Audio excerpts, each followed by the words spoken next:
तेव्हा पण राज्यभर फिरत आहात, तशी परिस्थिती आहे शेतकऱ्यांची, काळजी घेण्यासाठी. शेतकऱ्यांची अवस्था अत्यंत वाईट आहे. कारण एक तर दुबार पेरणीचं संकट समोर उभं टाकलेलं आहे. येत्या 8-10 दिवसामध्ये जर पाऊस पडला नाही तर निश्चितच सगळा पेरा वाया जाणार आहे.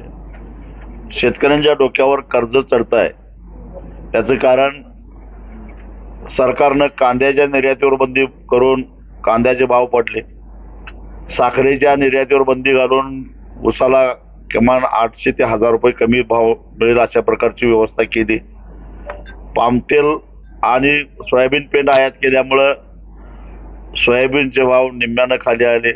कापूस आयात केल्यामुळं कापसाचे भाव निम्म्यानं खाली आले.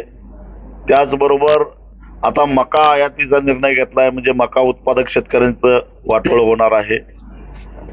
एवढंच नव्हे तर दूध बुकटीमुळं आज आधीच अतिरिक्त बुकटे राज्यामध्ये 20,000 टन असताना पुन्हा 10,000 टन आयात करण्याचा निर्णय घेतलाय. त्यामुळं दुधाचे भाव 38 रुपयावरून आता 24 रुपयापर्यंत खाली आलेले आहेत.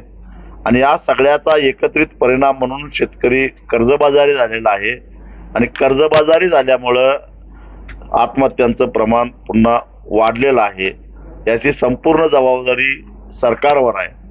त्यामुळं सरकारच्या धोरणामुळेच शेतकरी कर्जबाजारी झाल्यामुळं त्याला कर्जमुक्त करणं ही सरकारचीच जबाबदारी आहे.